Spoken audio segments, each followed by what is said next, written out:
Hello, ladies and gentlemen. Welcome to Saturday's chess show on IBM TV. My name is Sasha Starr, and I would like to introduce my esteemed guest, Grandmaster Suat Atalik. Welcome to the show, Suat. Hi, Sasha. How are you And doing? we have our regular contributor, Professor Kenneth Regan. Welcome to the show. Yes, thank you very much. And I hope I'll have some Always, interesting things on your question for today. oh, well, it's a question. I wouldn't say that it's a loaded question, and I don't want to see it that way. It's just for me as a lover of chess and contributor to this program.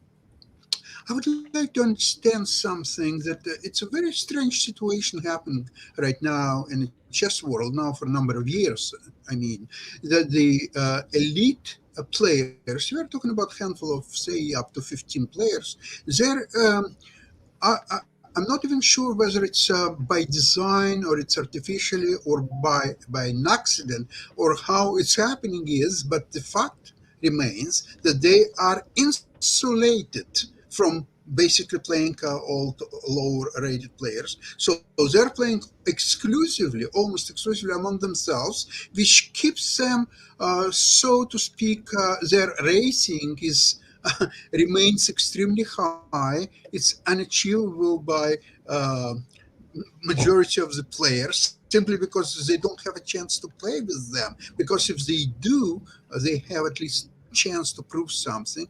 For example, like if you will take tennis, and it's very often chess is compared to tennis because they're individual sports. So in tennis, every Grand Slam or even Masters 1000 or 500, the all tournaments, they all start together. There are, say, 128 players or even 256 players, so on, and they play against each other, and slowly the top players are usually they end up at the top, but everyone has a chance once in a while to prove themselves against top players, and even if they wouldn't win, they would at least gain valuable experience, which will help them to improve their game maybe in the future. And sometimes they actually do win against elite players.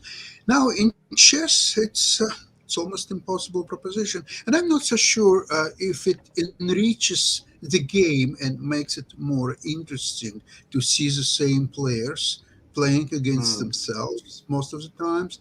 There are a lot of draws, there are a lot of same openings because they're using basically same computer programs, and these programs dictate which openings they're going to play. But listen, I would like to first ask Grandmeister's opinion. Suat, please tell what you think about the situation. I would say, for me, it's not a very important issue, to tell you the truth. Mhm. But on the other hand, I would like to point out something completely different. There are some countries like India or China or probably Iran now. People coming from these countries, when they are on the rise, they really were, at least were, because I don't know who is coming in the last year because of in pandemic time, but before they were really capable of playing chess, having a low rating, and when you played that, you may lose ratings. So now, obviously, the elite was insulated from these tournaments. For instance, I played some tournaments Mhm. in India, and I really, in one of them, I think I was third. In the other one, I was fourth. The last one, I think I shared 10th place. I had only one bad tournament, and I lost 40 rating points. So I already played with people like Erigaisi or Gukesh Mhm. several times when they were 2200. So this is a minor problem, of what we are talking. So all of a sudden, this guy Erigaisi now he's 2630. And it Yeah. may be a problem for a 2700 guy in a single shot, like you described. But I mean, I really do not find it so important because I believe uh, this is for the rating wise, for the strength wise talking, or the design of the tournament. It was always like this. take this guy Fischer. He was very strong. He played a lot of tournaments, but a lot of tournaments, relatively a lot of tournaments he played. Maybe the first 10 of these people, he always played with these people. The last 10, all of them, they were overscoring in these tournaments in Yugoslavia, for instance. He played a lot of tournaments in Yugoslavia. He won a lot of tournaments in Yugoslavia or in Argentina. And maybe if you take the 10 first people, he always played with them.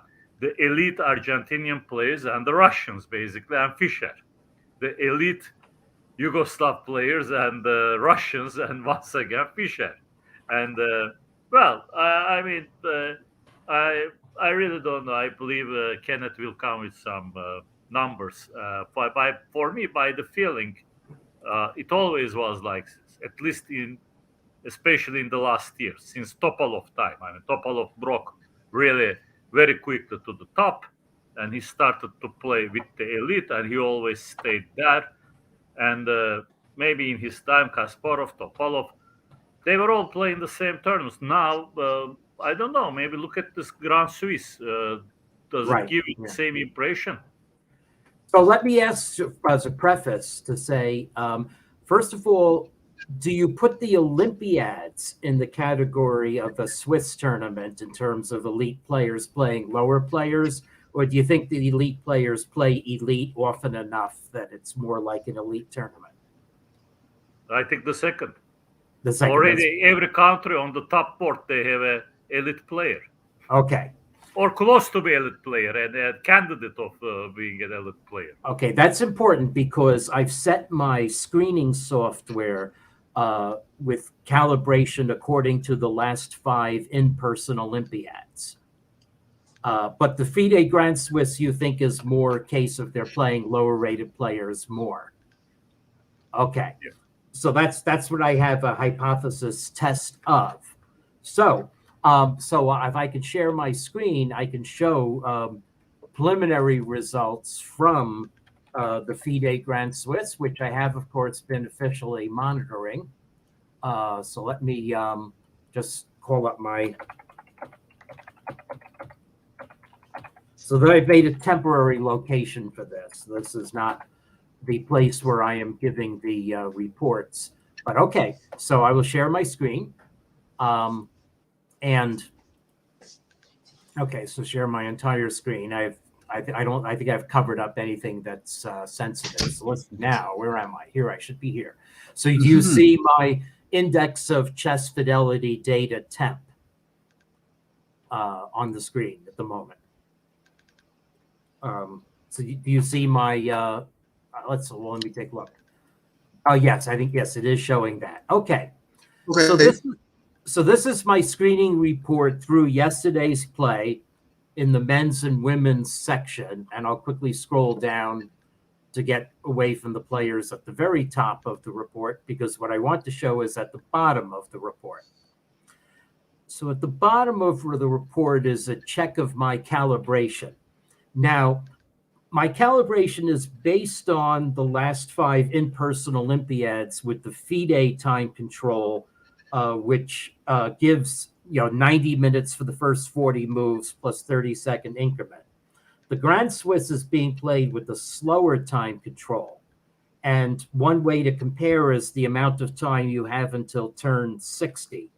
It's 150 minutes at the Olympiads, but 195 minutes at the Grand Swiss. So that means that my calibration actually should expect to be a little bit above 50. Should expect to be between 50.5 and 51. It's actually right at 51 here. But the thing to note is these divisions are for the players in each of the rating groups in the tournament. This includes the women's section too. So as you see, the elite players are doing about the same as the average. In fact, the only players who are doing less are just a few of the women who are under master rating. And that's from very small data. From the main data, people are doing fine. Now I can cut this off. I can rederive this. So let me, in fact, go to my controlling computer. So where would you like me to cut off the rating? 2600, 2650? Because I can show it all in one lump. So maybe Probably 2700. 2650. Maybe 2650. Okay, so I think now you're seeing my controlling computer. Maybe the font might be a little small, but I can now go pro SPV generate a summary. Okay, there's a little bit of mumbo jumbo I have to put in here. Anybody who's played at least 2 games with 30 moves. It's not rapid, so nothing there, but now I'll put in your 2650. Okay, so now what I have done is I have cut this off at 2650 rating, and the average ROI is almost exactly the same. This is a raw quality check. Okay, this, by the way, there's only one player above 2800 in the tournament for rating, but I'm taking this with 4 different engines: Stockfish 11, Stockfish 14, Komodo 13.3, and the new Komodo Dragon 2.5.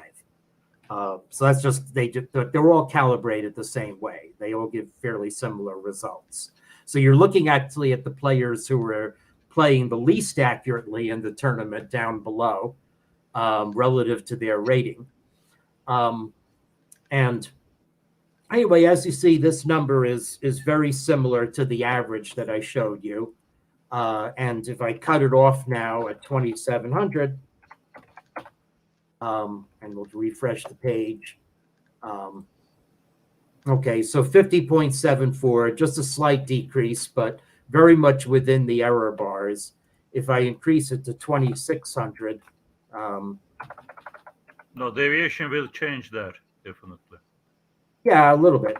But there's also, the scientific concept of error bars. If I change it 2600, it's 50.92. Again, it's essentially the same. Dropped, yeah.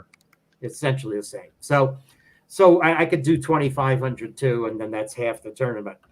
But the point being, there isn't so much of a difference among how the elite players are doing. They're, according to me, they're playing exactly as well as one might expect.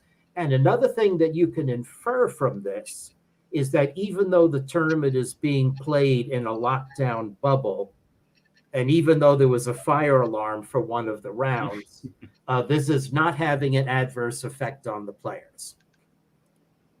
They are playing completely their usual strength of chess.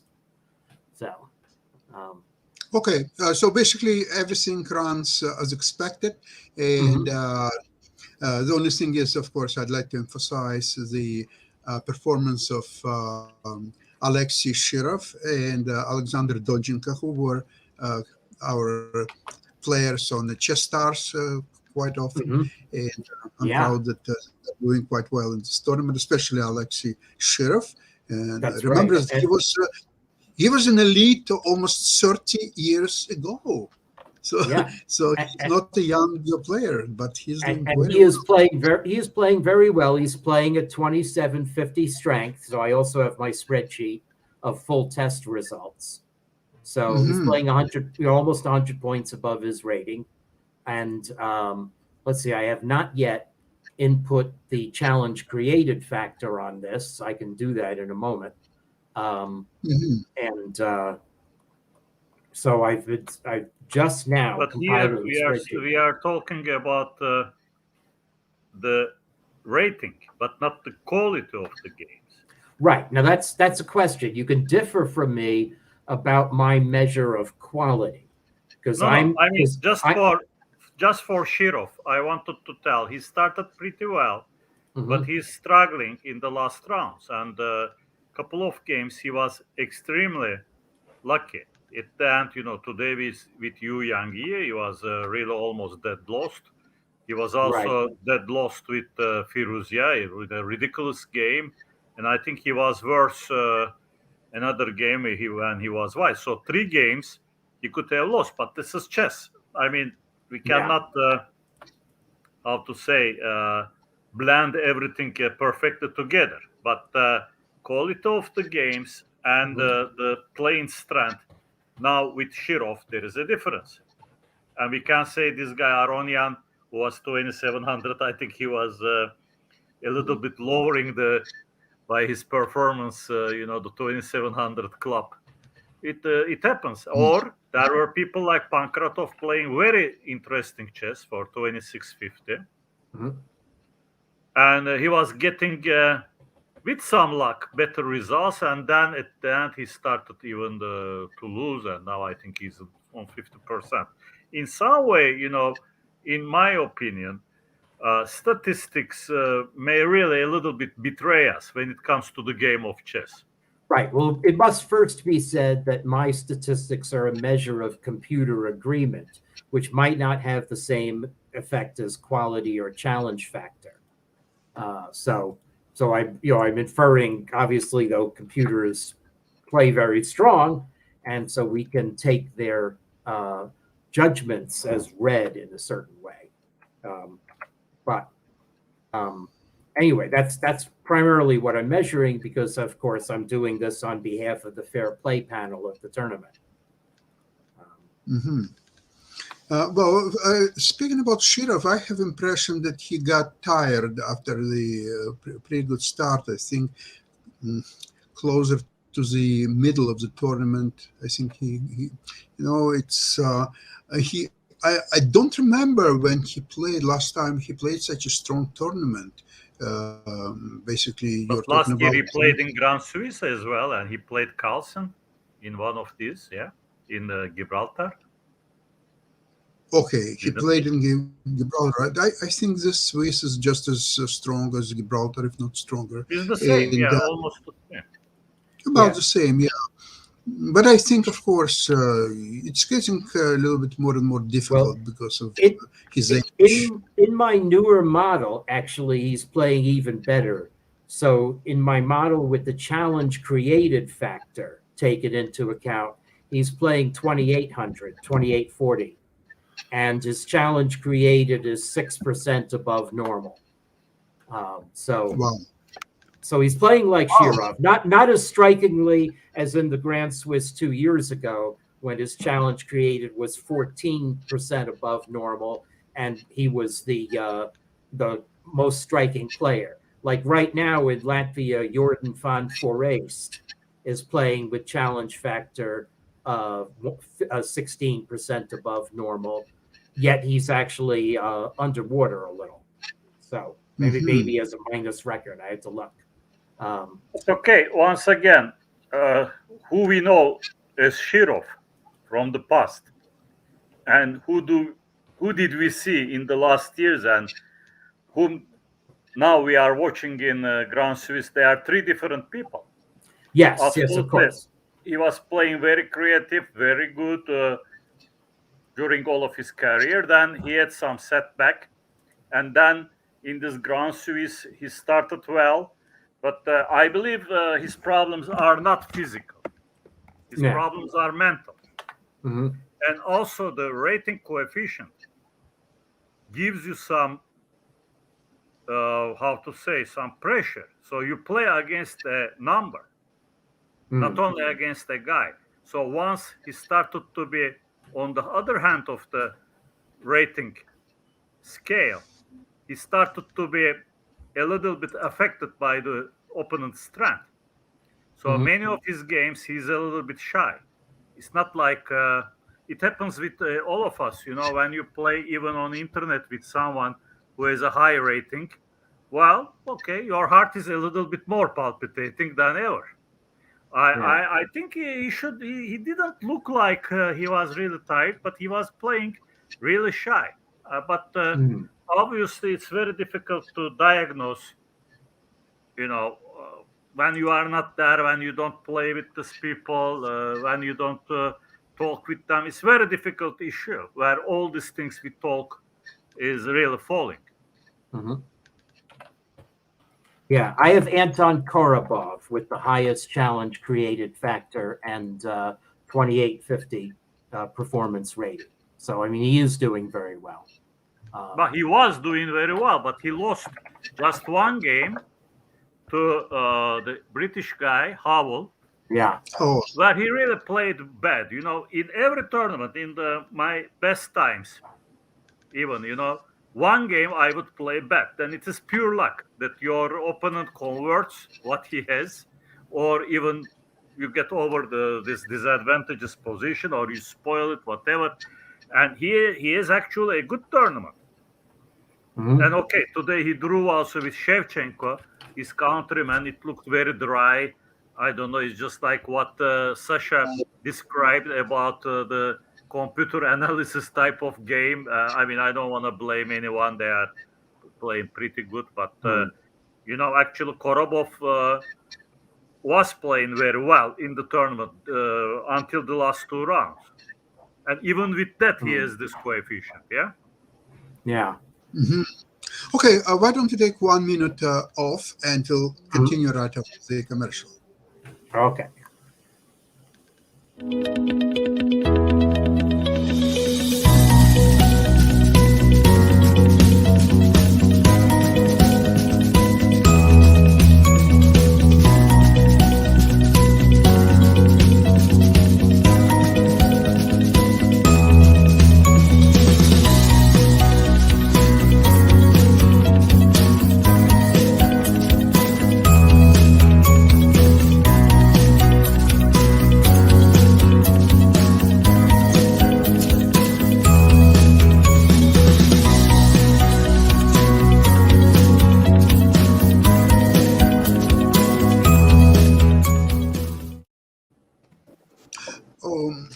I have financial shows, on Wednesdays, and on Monday, on another show, we'll have very interesting discussion about this stock. The symbol is DWAC, DWAC. This company supposed to get be acquired by, or actually, it's a it's a mirror acquisition. The company, anyway, they will merge one way or another with a Trump media company, which is about to put Facebook and Google out of business. And so that's very interesting. So different points of view. For example, I have one friend of mine who is doing the financial show. He bought shares in this company while I shorted the shares of that company. So it's a very interesting, very controversial issue. But anyway, that's for financial show. I hope chess events one day, and hopefully soon will make on financial shows as well. However, it's very interesting situation. You see the way you mentioned the young Shir of the 90s when he was playing extremely sharp and combinational chess. Of course, he's not doing very often these days this type of play. But do you think with advancement of computer, is that style has a right to exist? Probably not. What do you No, think no, it about this? exists. No, this style totally exists, but people changes, names changing, and the way is changing. But the way to analyze also changed. But I believe it exists. This guy Korobov Mhm. also playing very sharp. For instance, speaking of every, Yes. I mean, you may play sharp or you don't play sharp, but the only difference is that at the beginning of the game, how you analyze these positions back in time. I had the you know, let's say, priority to play with people like Geller, somehow analyzing with him after the game, even at some topical Sicilian when I played, So he had some ideas, he had some vague ideas, and all of a sudden he could even sacrifice material. And well, many times a refutation could have existed and somebody would have found over the board later in another game. Now it looks like this became almost impossible. You have to catch the guy into something very, very surprising. Very, very. I mean, that, and he has to play a little bit more enterprising, depending on it. But actually, they play maybe even sharper these days. But, you know, there is always what you are right about the flow. they started to have some interesting g4s, h4s, rook g1s a little bit too Yeah. early. A little bit. You have to ask yourself if I can play like this. Also, before many people would really flat out refuse it. I worked with some of the best women players also in the world. For instance, anything you show them new, they would say, "Ah, yeah, well, I can't play it. I have to play only position, or I have to play only tactical, whatever. I can't do that." Now you see that people are feeling psychologically much more much more easy about to go into such positions. But Shirov had this natural thing before, or Topalov, maybe by work, but by inclination towards it. But now everybody may play one or two games, but in some way they don't have the signature. Do you really remember any of Korobov's games? Could you name? I haven't been looking at all the games. But by name, he did By this name. that particular move somewhere. But already when we say Shirov, I could see in chats of all these platforms when the tournament. Oh, Mr. Bishop H3, just like E takes F6 for Lilienthal. So this is not really there. We don't remember the games of Korobov like we remember Shirov's games. Yeah, that's for sure. Mm-hmm. Yeah, I mean, now, what do you think of? Yeah. What do you think of the play of Yu Yang Yi?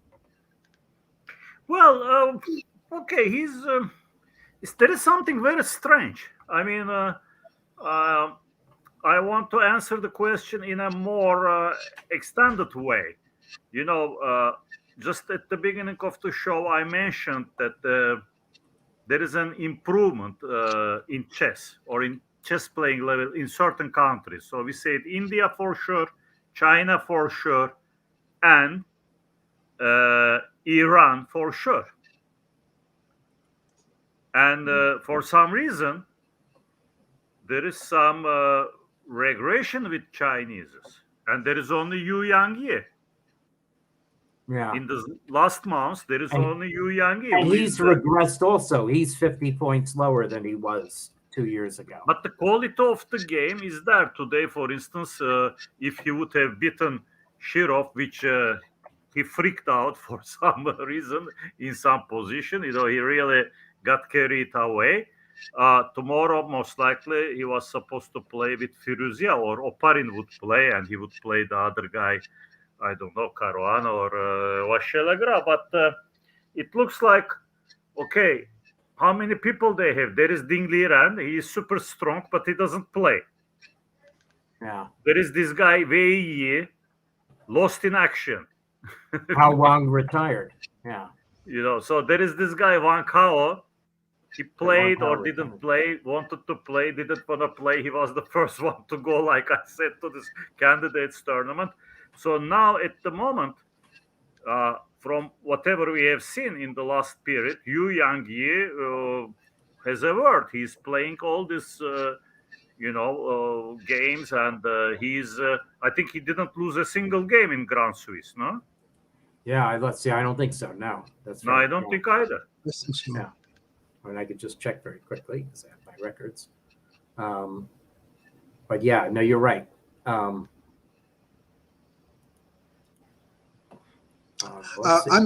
curious, what's your opinion? Who is going to win first game in the match World Championship? The Nepomniachtchi Carlsen. Mm-hmm. What's your opinion? I have no opinion. I cannot tell anything. Really. I always say I am the post-mortem guy. So I want to see a dead body. To operate on, to analyze. I have absolutely no predictions for anything. It's very difficult to say. Well, basically, there are three answers. One is Carlsen, another one is Nepomniachtchi, and the third one is nobody. Again, what's your opinion? Yeah. Last week I speculated about a repeat of Karyakin and Anand with Nepomniachtchi winning the first game after, say, 5 or 6 draws. Yep. So I'm going to go with that. I think so. Yeah, there is no new information, so you might as well stick to what you said a week ago. That's right. Yeah. So, my prediction is that nobody. There will be 14 No, I am draws. against that. No, I am against it, Sasha, because I'm against it too, but that may happen. No. I mean, I think it won't happen.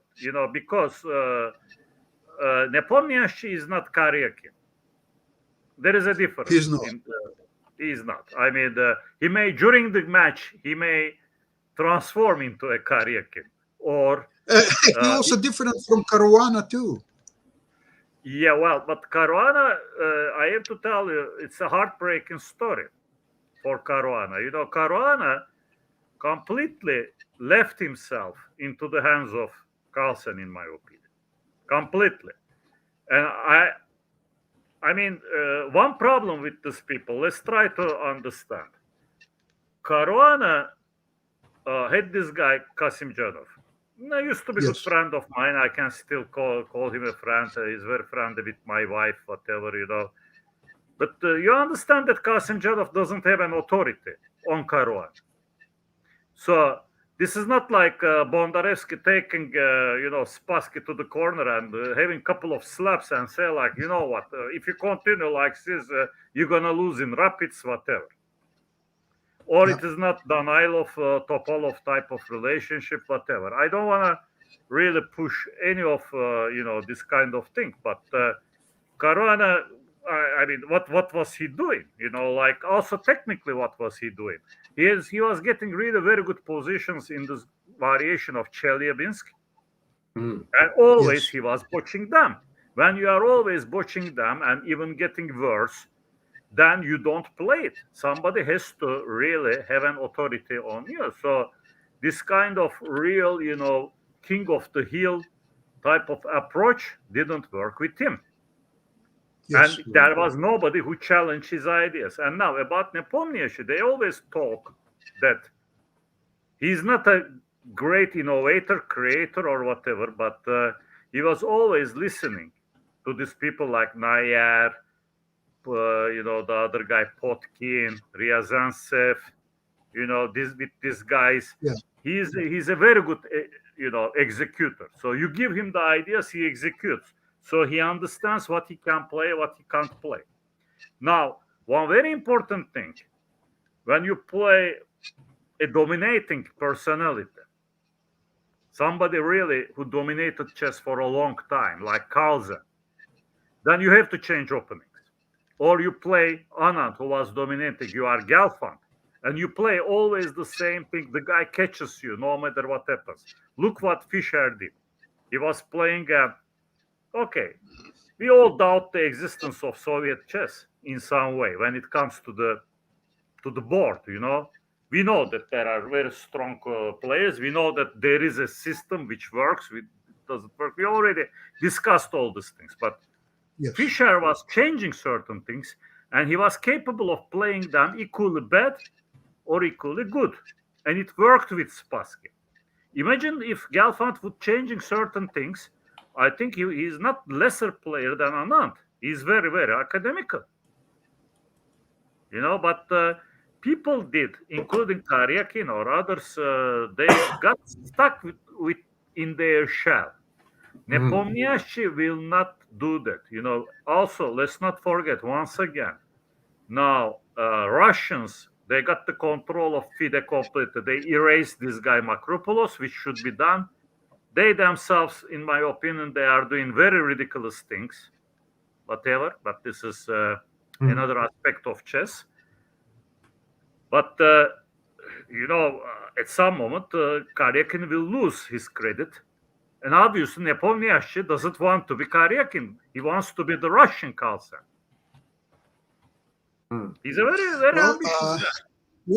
You raised very interesting topics. First of all, if you remember, Spassky called Fischer the best student of Soviet school of chess, because Fischer adopted all the methods of preparation and work ethics and so on chess, and he became incredibly strong and prevailed. Right. Now, speaking about another issue you raised about Chelyabinsk variation, if you remember much Gelfand Anand, the Chelyabinsk variation proved to be incredibly good opening for Black, and so was in the match Caruana with Carlsen, right? Not exactly. No, not exactly No? that, because Caruana, uh, he has proven that this variation with immediate knight d5 is very difficult to meet for black. But the problem, he couldn't handle these positions. Now, I mean, we all had this kind of question in our career. For instance, I was never the guy who could play perfect with the material up, but Hmm. I would feel much better when I sacrifice the material, or with equal material pushing a small edge. It's interesting. You have to, after some time, in some way, learn yourself. And he So you was creating, all so you're talking about creating imbalanced position, no, no. I mean, he whether by already created the sacrificing imbalanced or. position. He was better, but he was Mhm, always taking wrong decisions. Where to put the king? Wrong side castle. This mhm. simply the coming positions, although they were advantages, it couldn't be handled perfectly by Caruana. Otherwise, he would win all these games. He had great positions coming out of this opening, but it was not his type of positions. Always Carlsen was tricky, even with other people. Later, Carlsen tried this. Then obviously he refrained in some critical games, But Caruana, he was playing in some way against himself. What I want to say, Nepomniachtchi or his team, he will have a team. It's not like Kasimjanov and people. It is like a balanced team of people, and these guys, I believe, they have a better control on Nepomniachtchi. So just an example, here psychology works also. Do you know who is the father of Nepomniachtchi? Have you ever seen this guy? Any of you? No. No. Do you know who is the father of Corona? Well, we know who is the father of Corona. I've seen the father. I've seen the Yes, mother. There is somebody of Rustam Kamsky controlling the guy. right. To some extent. But Nepomniachtchi is some guy. Completely. He doesn't have attachments. He has people with chess. Who is the girlfriend, wife, whatever of Nepomniachtchi? We don't know. Now, okay, we also didn't know about Caruana, but we know Anand's wife. I mean, Right. push Yes. comes to shove, Anand's wife control all the economics. Anand loses a game, like his life is not very easy, which I can tell you by the inside information. you know. Mhm. So somehow, my prediction that it will be very hard fought match at on the normal time control. If still equal or if still they don't win, I believe he will not make the same mistake like others did against Carlsen and I mean relatively in other matches. This is my prediction. So by such play, it is very difficult to have this whatever 7-7 with all games draws in 14 games. Yeah. But it's even more difficult for one player to beat another one. Both have fantastic teams. Both are very strong players. Both will study all the openings, all the computer suggestions, and everything else. So yes, I agree. They're both very strong. The teams are extremely good, and that leads to a question on how one player, if one player, will ever beat another one. Well, What I'm Yeah. afraid is that if that's not going to happen, everything will go and end with 14 draws. For sure, it will be last World Championship match. Yeah. we will see, That's but I will obvious. ask one question then. Did you see the game Nair uh, against Firuzier? From the Rand Swiss. Yes? Yeah, I saw Okay. position, but not all game, Okay, now unfortunately. I will tell you. It's a relatively simple rook ending. Human nature is, born to falter. to make mistakes. It's totally, prone to it. Just you see how Nair lost this game. There are always mistakes. There will always be. No matter how well prepared they are in any, relatively in any phase of the game, ending, all these combinations. This did you see, for instance, this guy Firuzia played a good game, but at some moment he plays a move, and then the other one plays Queen C6, and he had practically 4 seconds to pull out this move, Queen C6, and Firuzia was shocked. He never saw this move. And he was lucky to have Bishop C2 back, the only move which doesn't lose and keeping even some advantage. Okay, this is more, once again, more academic. Whatever you do, in this level, even if the computers, they, let's say, decode chess perfectly. So they say, like, you play first move, I don't know, A4, and you win the game by some whatever. They cannot perform it over the stage. Okay, so what you convinced me that I had to change my question. It's not who will win first game; it's one who will lose first game. Because yes. it will be lost by mistake, right? Yeah, definitely. But that's how even the old masters they describe it. Like the winner of the game is the guy who made the penultimate mistake. Yes. Yes, I see what you mean by Nair, not Georg Meyer, not Evgeny Nair, you were saying. That game. The notorious rook end game. Yes, I get you. Yeah. I was watching it. I was speaking with our friend John Anderson, and John Anderson, he says something like, "Oh yeah, look, it's very easy draw F5."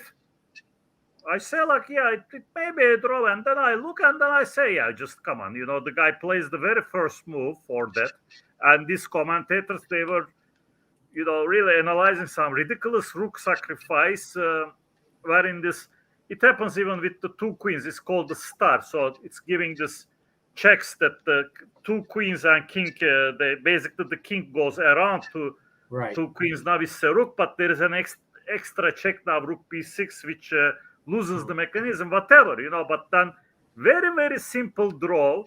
The guy completely freaks out and, just plays a ridiculous move, gives his passer.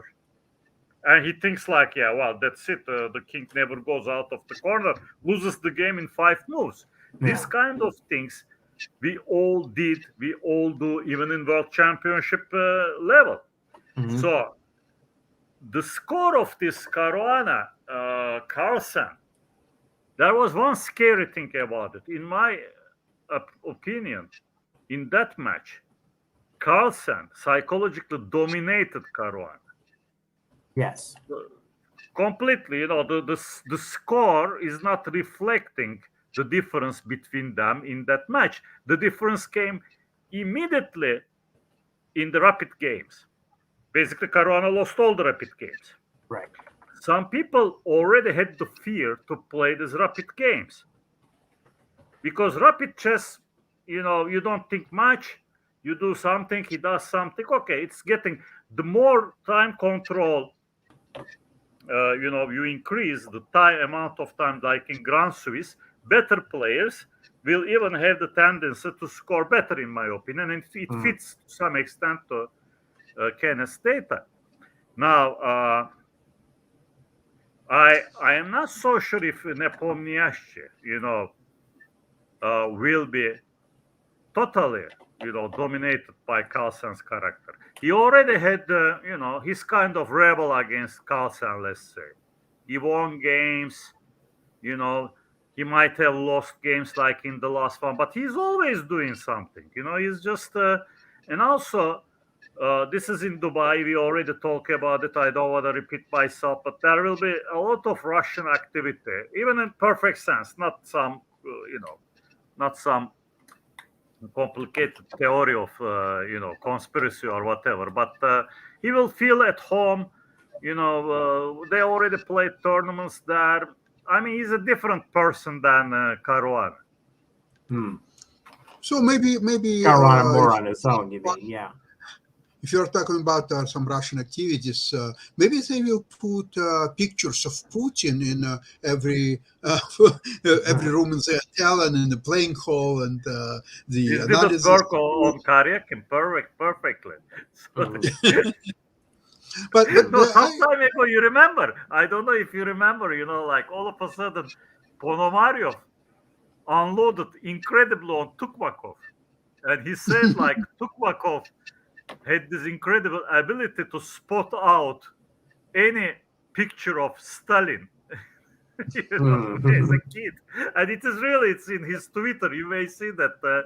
So he was awarded as a kid. So, well, I mean, the Russian activity, I really, it's not like fake or whatever, a fault, not a foul play, but I am sure that Nepomniachtchi will feel at home.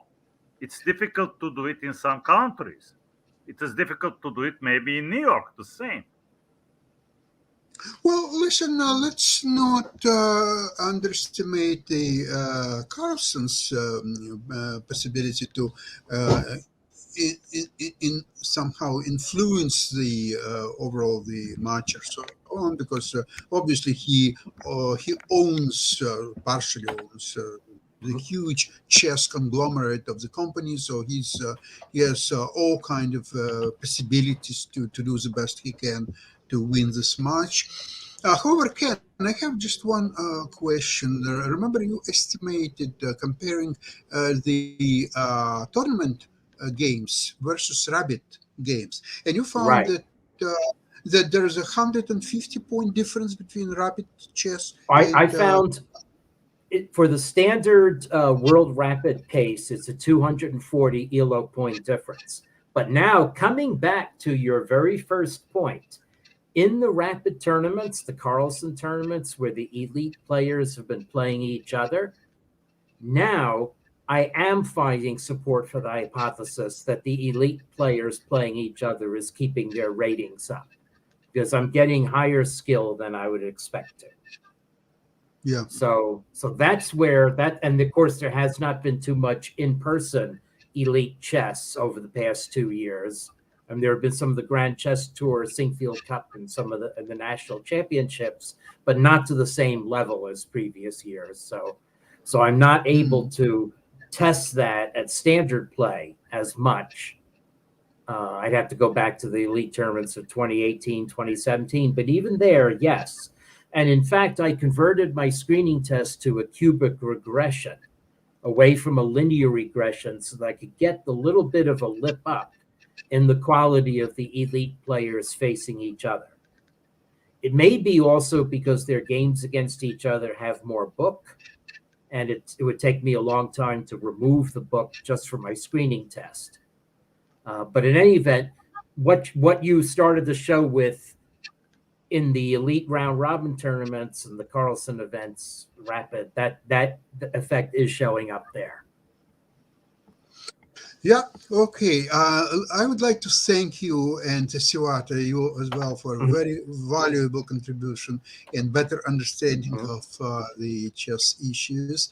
I wish you a really good week, and hopefully we'll see you next week on our show. Thank you very much.